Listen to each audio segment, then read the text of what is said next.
Welcome to Biz Wire. We lead off today with China's new leaders who are planning a system of national residence permits to replace the household registration or hukou regime. Now, this is seen as a vital reform that will boost China's urbanization campaign and drive consumption-led growth. The hukou system, which dates to 1958, has split China's 1.35 billion people along urban and rural lines, preventing many of the roughly 800 million Chinese who are registered as rural residents from settling in cities and enjoying basic urban welfare and services. For years, critics have called for changes, and a government researcher told Reuters that a unified national residence permit system would be adopted as policy as part of a 10-year urbanization plan to be published after the current annual session of Parliament. Benefits and entitlement under the new system are expected to be, according to the researchers, basically equal, although the changes would be eased in slowly.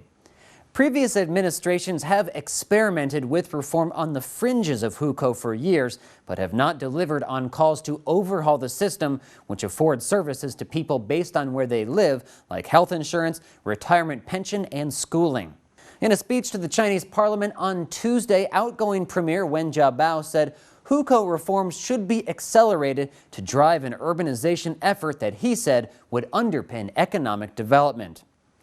While it's easier said than done, Wen Jiabao did say that to advance urbanization, the government should register eligible rural workers as permanent urban residents and expand the coverage of basic public services in urban areas to migrant workers.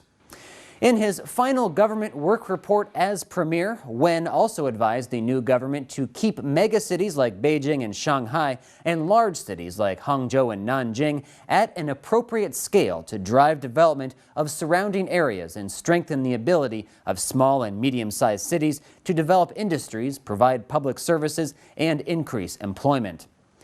Hukou reform and the drive for urbanization go hand in hand, and Zhang Ping, head of the National Development and Reform Commission, China's main economic planning agency, said on Wednesday that guidelines for the urbanization plan would be launched in the first half of this year. According to the National Bureau of Statistics, in 2012, China's urban population expanded to 52.5% of the population and is expected to rise above 53% this year. Bill Bishop of the Sinocism newsletter writes that money, resources, and bias towards rural residents are some of the major obstacles to changing the hukou system.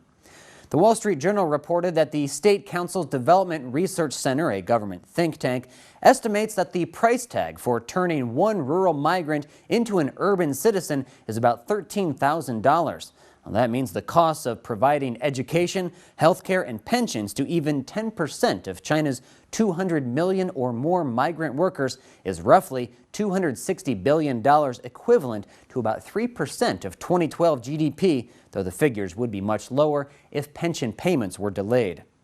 Rural children are often victims of the hukou system, either by being left behind in their villages while their parents go to work in the cities, or by joining their parents and either attending expensive, ill-equipped schools or no school at all. Migrant workers have for years lamented inequalities in the hukou system, like the lack of local medical coverage or equal access to education. Urbanization will have many effects that we won't realize until they are upon us.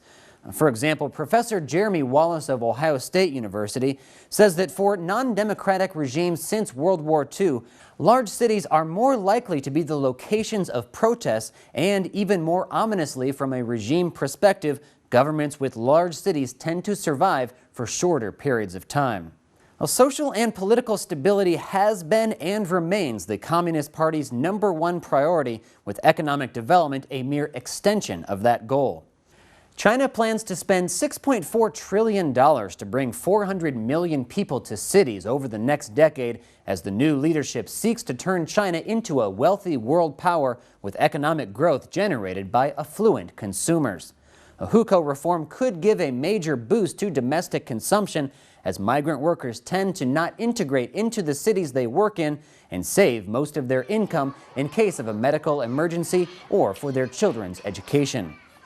If workers felt more secure, they might be encouraged to spend more and gradually become part of the city community instead of making up what has become a huge underclass population and a source of worry for those in power.